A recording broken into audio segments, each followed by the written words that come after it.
बिस्मिल्लाहिर्रहमानिर्रहीम। अस्सलाम वालेकुम। खालिद ने खुद भी अपने लश्कर का हौसला बढ़ाया और कुरान के हाफिज़ों और कारियों से कहा कि वह मुजाहिदीन मदीना को आयात कुरानी सुनाकर बताएं कि वो घरों से इतनी दूर किस मकसद के लिए लड़ने आए हैं। कारी अपनी पुरअसर आवाज़ों में लश्कर को वो आयात सुनाने लगे जिनमें मुसलमानों के लिए जहाद फ़र्ज करार दिया गया है। ये सिलसिला रात भर चलता रहा। अल्लाह के सिवा और कौन है जो इन कलील तादाद मुजाहिदीन इस्लाम की मदद करता। मोरहीन के मुताबिक मुजाहिदीन के इस लश्कर ने तमाम रात इबादत और दुआओं में गुजार दी। दिसंबर 632 के तीसरे हफ्ते की एक सुबह तुलू हुई तो खालिद ने मसलिमा के लश्कर पर हमले का हुक्म दे दिया। खालिद ने भी अपने लश्कर को 3 हिस्सों में तकसीम कर रखा था। कल्ब की क़यादत उन्होंने अपने पास रखी थी। एक तरफ अबू हुज़ैफ़ा और दूसरी तरफ ज़ैद बिन ख़त्ताब थे।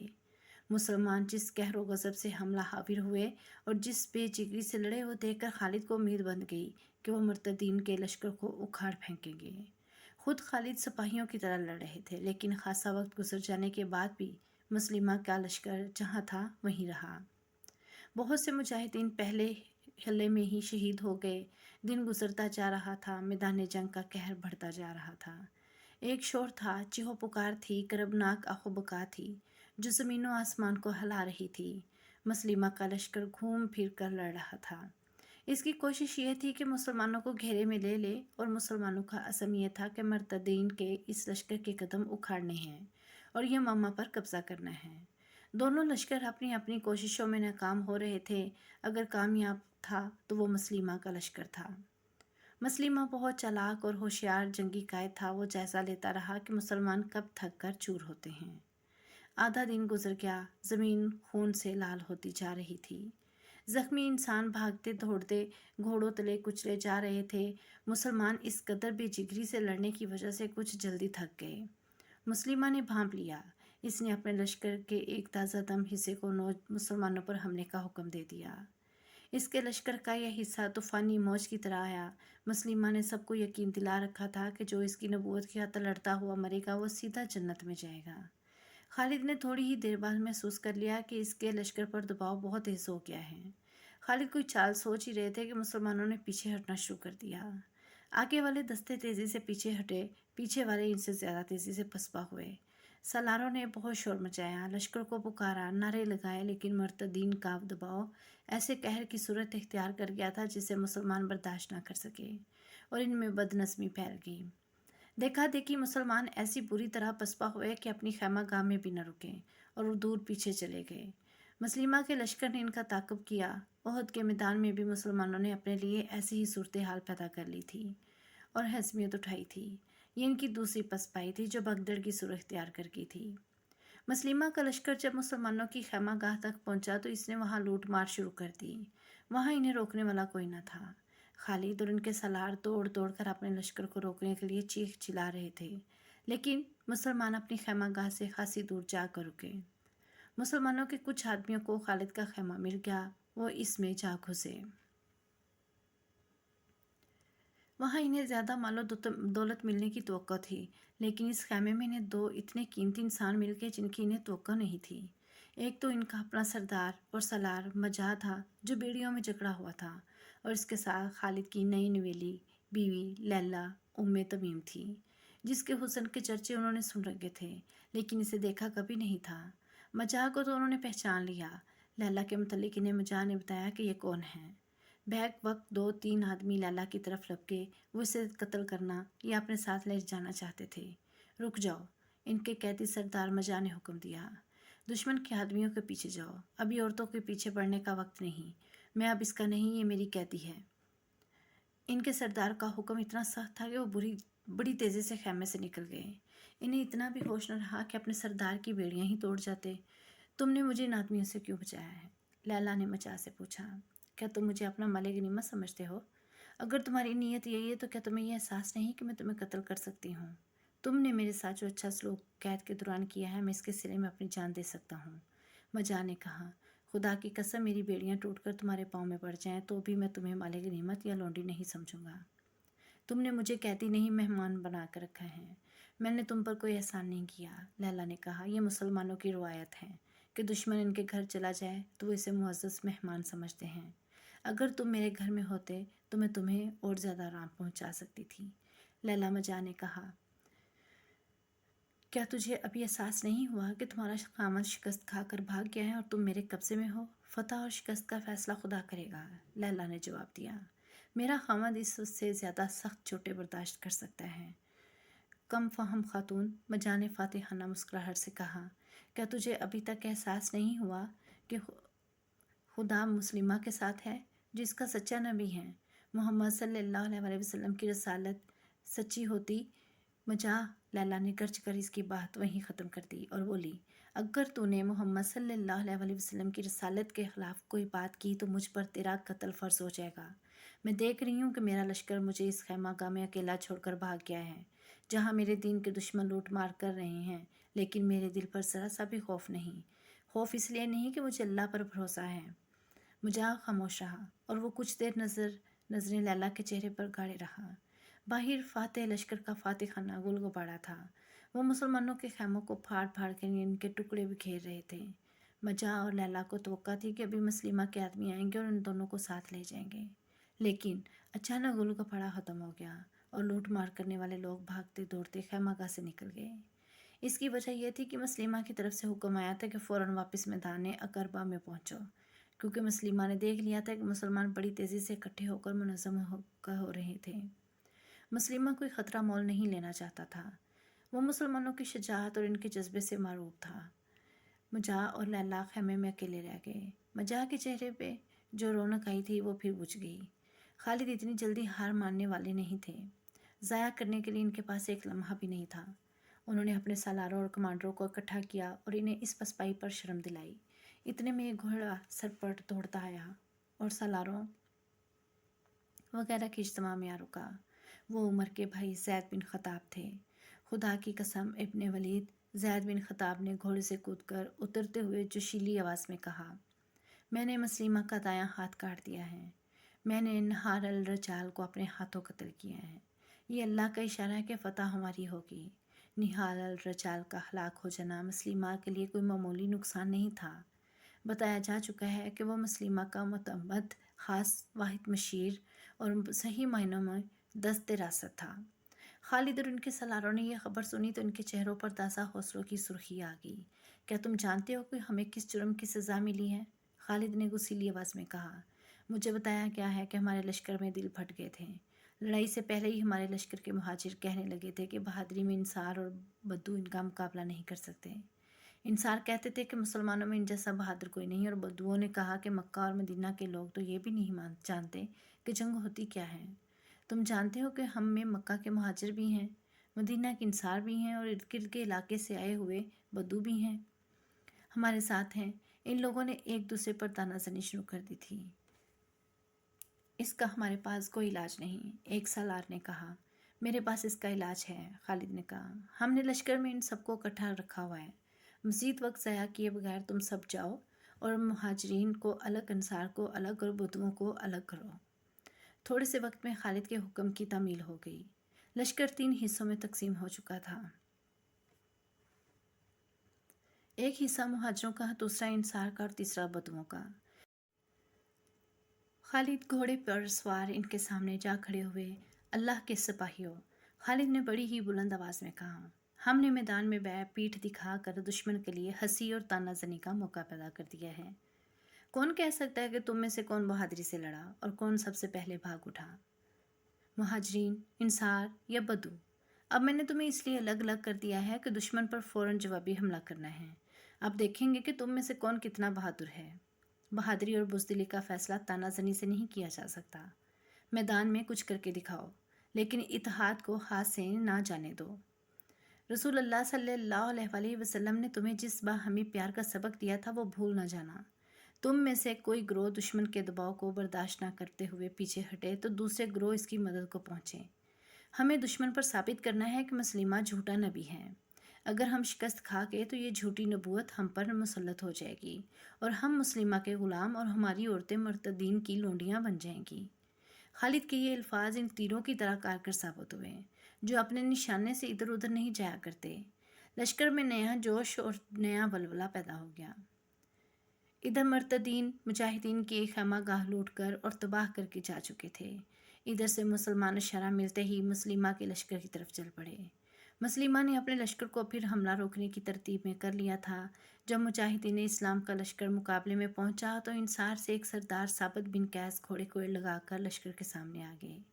اے اہل مدینہ، انہوں نے بلند آواز سے کہا، تم ایک شرمناک مظاہرہ کر چکے ہو۔ ثابت بن قیس نے دشمن کی طرف اشارہ کر کے کہا، اے میرے اللہ، جس کسی کی یہ لوگ عبادت کرتے ہیں میں اس پر لعنت بھیجتا ہوں۔ انہوں نے مجاہدین کی طرف منہ کر کے کہا، اے اللہ، جو بری مثال میرے اس لشکر نے قائم کی ہے میں اس پر بھی لعنت بھیجتا ہوں۔ اتنا کہہ کر ثابت بن قیس نے نیام سے تلوار کھینچی اور گھوڑے کا رخ دشمن کی طرف کر کے ایڑ لگا دی۔ ان کے آخری الفاظ یہ تھے، دیکھو میری تلوار دشمن کو مزہ چکھائے گی اور تمہیں ہمت اور استقلال کا نمونہ دکھائے گی۔ ثابت بن قیس نے گھوڑے کو ایڑ لگائی اور خالد نے حملے کا حکم دے دیا۔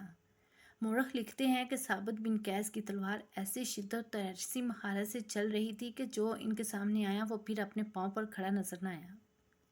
ان کے جسم کا شاید ہی کوئی حصہ رہ گیا ہوگا جہاں دشمن کی تلوار برچھی یا انی نہ لگی ہو۔ دشمن کی صفوں کے دور اندر جا کر ثابت بن قیس گرے اور شہید ہو گئے۔ اپنے لشکر کے لیے وہ واقعی ہمت اور استقلال کا بے مثال نمونہ پیش کر گئے۔ محمد حسین ہیکل نے بعض مورخوں کے حوالے دے کر لکھا ہے کہ خالد کے لشکر نے قسمیں کھا لی تھیں کہ اب ان کی لاشیں ہی اٹھائی جائیں گی، وہ زندہ نہیں نکلیں گے۔ ایک مورخ نے لکھا ہے کہ انہوں نے قسم کھائی کہ ہاتھ میں ہتھیار نہ رہا، ترکش میں تیر نہ رہا تو وہ دانتوں سے لڑیں گے۔ خالد نے یہ مثال قائم کی کہ چند ایک جان باز چن کر اپنے ساتھ اس عزم سے لے کر لیے کہ جہاں لڑائی زیادہ خطرناک ہوگی وہاں ان جان بازوں کے ساتھ جا کر دیں گے۔ انہوں نے اپنی جان بازوں سے کہا، تم سب میرے پیچھے رہنا۔ آگے وہ خود رہنا چاہتے تھے۔ دوبارہ لڑائی شروع ہوئی تو نئی مصیبت آن پڑی۔ آندھی آ گئی جس کا رخ مجاہدین اسلام کی طرف تھا۔ کچھ مورخ لکھتے ہیں کہ قسم زید بن خطاب نے گرجدار آواز میں کہا، میں اپنے یہ صحرائی آندھی نہیں تھی بلکہ تیز ہوا تھی۔ میدان جنگ میں گھوڑوں اور پیادوں کی اٹھتی ہوئی گرد زمین سے اٹھتے بادلوں کی مانند تھی۔ تیز اور تند ہوا کا رخ مجاہدین کی طرف تھا، اس لیے مٹی اور ریت مسلمانوں کی آنکھوں میں پڑتی تھی۔ بدر میں کفار کے ساتھ ایسا ہی ہوا تھا۔ ہوا تیز ہوتی جا رہی تھی۔ کچھ مجاہدین نے زید بن خطاب سے پوچھا کہ ایسی آندھی میں وہ کیا کریں؟ خدا کی اللہ سے دعا کرتا ہوں کہ مجھے دشمن کو شکست دینے تک زندہ رکھے۔ اے اہل مکہ و مدینہ، آندھی سے مت ڈرو، سروں کو ذرا جھکا کے رکھو، اس طرح ریت اور مٹی تمہاری آنکھوں میں نہیں پڑے گی۔ پیچھے نہ ہٹ جانا، ہمت سے کام لو، استقلال کو ہاتھ سے نہ جانے دو۔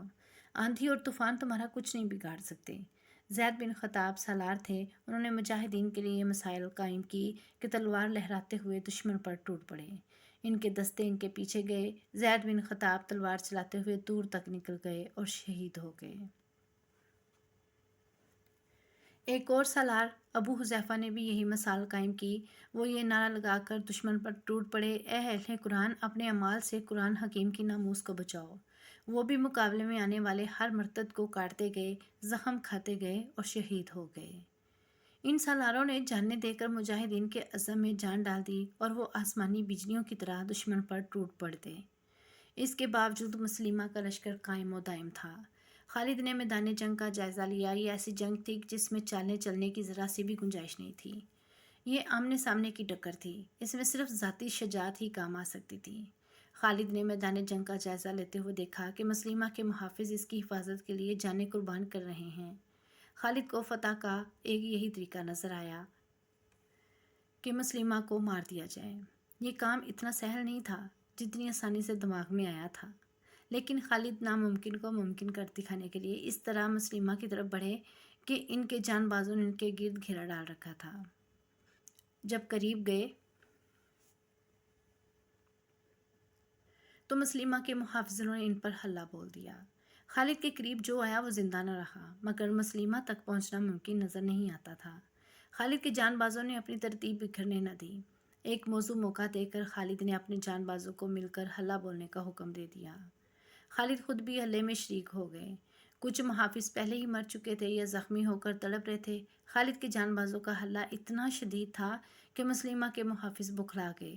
मैदान जंग की सूरत हाल ये हो गई थी कि मुजाहिदीन जो फ़तह या मौत की कस्में खा चुके थे वो मर्तदीन पर एक खौफ बनकर जा रहे थे। मुस्लिमा को अपनी हिफाजत के लिए कोई और मुहाफिज नहीं मिल सकता था। मुसलमानों के नारों के साथ आंधी की चीखें मैदान जंग की हौलनाकी में इजाफा कर रही थीं। मुस्लिमा के बच्चे खुचे मुहाफिज घबराने लगे। खालिद के जानबाजों ने इनका हल्का तोड़ दिया। या नबी, किसी मुहाफिज ने कहा, अपना मोर्चा दिखा, अपना वादा पूरा कर। हमारे नबी, एक और मुहाफिज ने कहा, तेरा वादा फतह का था। मुस्लिमा ने मौत को अपनी तरफ तेज़ी से बढ़ते देखा तो इसने बुलंद आवाज़ से अपने मुहाफिजों से कहा, अपने हस्ब नसब और अपनी नामूस की खातिर लड़ो। और वो भाग उठा। दुश्मन का कल्ब टूट गया, परचम गायब हो गया तो मर्तदीन में शोर उठा। नबी मैदान छोड़ गया है, रसूल भाग गया है। इस पुकार ने मर्तदीन के हौसले तोड़ डाले और वो मैदान से निकलने लगे।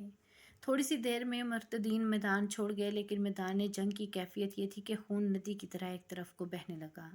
जहाँ ये मार्का लड़ा गया वो तंग सी खाई थी, इसका कोई नाम न था। इस मार्के ने इसे एक नाम दे दिया। ये था शुएब अलदम, जिसके मायने हैं खूनी घाटी। दोनों लश्करों का जानी नुकसान इतना ज़्यादा हुआ कि मैदान में लाशों के ऊपर लाशें पड़ी थीं। ज़ख्मी तो हज़ारों की तादाद में थे। मुस्लिमा के लश्कर का जानी नुकसान इसकी तादाद की ज़्यादती की वजह से ज़्यादा था। मुसलमानों का जानी नुकसान भी कुछ कम न था। कई ज़ख्मी घोड़े बेलगाम होकर लाशों और ज़ख्मियों को रौंद रहे थे। उन्होंने कई अच्छे भले आदमियों को कुचल डाला। मुस्लिमा का लश्कर जब बददिल होकर भागा तो मुजाहिदीन इनके ताक़ुब में गए। मुस्लिमा का एक सालार महकम बिन तुफ़ैल अपने लश्कर को पुकार रहा था, बनु हनीफ़ा, बाग के अंदर चले जाओ, इन्हें अपने बाग में ही पनाह मिल सकती थी। इस बाग का नाम हदीक़तुल रहमान था, जो वसी व अरीज़ था। इसके इर्द गिर्द दीवार थी। मुस्लिमा इस बाग में चला गया था। बाग मैदान जंग के बिल्कुल करीब था। मुस्लिमा के लश्कर के बच्चे खुचे आदमी भी इस मैदान में दाखिल हो गए। जब मुजाहिदीन बाग के करीब पहुंचे तो बाग के दरवाजे बंद हो चुके थे। मौरखीन के मुताबिक बाग में पनाह लेने वाले मर्तदीन की तादाद 7,000 थी। खालिद घोड़ा दौड़ाते बाग के इर्द गिर्द घूम गए। इन्हें अंदर जाने का कोई रास्ता नजर न आया। अंदर जाना ज़रूरी था, मुस्लिमा को कत्ल करना था कि ये फितना हमेशा के लिए ख़त्म हो जाए। अल्लाह के एक और मुजाहिद बराह बिन मालिक आगे बढ़े और बोले, मुझे उठा के दीवार के अंदर फेंक दो, खुदा की कसम दरवाज़ा खोल दूंगा। बराह बिन मालिक साहबा कराम में खसूसी दर्जा रहते। किसी ने भी ये गवारा न किया कि इन्हें बाग के अंदर फेंक दिया जाए, लेकिन उन्होंने इतना इसरार किया कि वो 3 मुजाहिदों ने इन्हें अपने कंधों पर खड़ा कर दिया और वो दीवार पर जाकर बाग में कूद गए। बाग में दुश्मन के 7,000 आदमी थे और बराह अकेले। 7,000 कफार में एक मुसलमान का कूद जाना ऐसे ही था जैसे कोई आतिशफशा पहाड़ के दहाने के अंदर कूद गया हो। बराह बिन मालिक सरापा इश्क थे, जो आतिश नमरूद में कूद गए थे।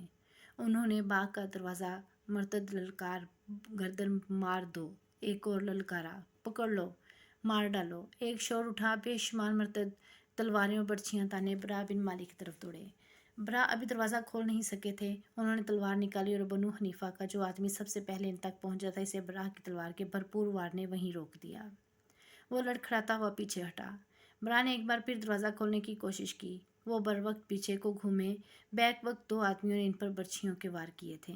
बराह फुर्ती से एक तरफ हो गए। दोनों बर्छियों की अनियाँ जो बराह के जिस्म में उतरने के लिए आई थीं, दरवाजे में उतर गईं।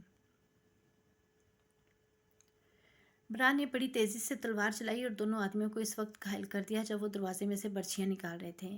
कई मर्तद बराह बिन मालिक पर मिलकर हमला करते थे और बराह दरवाजे के साथ पीठ लगाए बड़ी तेज़ी से तलवार चला रहे थे। इनकी ज़बान से 2 ही नारे गरजते थे, अल्लाह अकबर, मोहम्मद रसूल अल्लाह। वो वार रोकते, वार करते और दरवाज़ा खोलने की कोशिश करते थे। तारीख़ में लिखा है कि बराह बिन मालिक ने बनु हनीफ़ा के बहुत से आदमियों को हलाक और ज़ख्मी कर दिया और दरवाज़ा खोल दिया। बाज़ मौरखों ने लिखा है कि बराह बिन मालिक के पीछे चंद और मुसलमान दीवार फांद कर अंदर चले गए थे, जिन्होंने तीरों से मर्तदीन को दूर रखा और बराह बिन मालिक ने दरवाज़ा खोल दिया। इस पर तमाम मौरख मुत्तफिक हैं कि सबसे पहले बराह बिन मालिक दीवार फांद कर अंदर गए थे। दरवाज़ा खुलते ही मुसलमान इस तरह दरवाजे में से अंदर जाने लगे जैसे नहर का किनारा कहीं से टूट गया हो। बहुत से मुसलमान खालिद के कहने पर दीवार पर चढ़ गए। ये सब तीरंदाज थे। उन्होंने बनु हनीफ़ा पर तीरों का मींह बरसा दिया। मुसलमान जो अंदर चले गए थे वो बनु हनीफ़ा पर कहर की मानद टूटे। मर्तदीन का कत्लेआम होने लगा। ان کے بھاگ نکلنے سے راستے مسدود ہو چکے تھے، وہ اب زندہ رہنے کے لیے لڑ رہے تھے۔ ان کا نبی خواہ جھوٹا ہی تھا، ان کے ساتھ تھا، اس کی للکار سنائی دے رہی تھی اور وہ بڑی بے جگری سے لڑ رہے تھے۔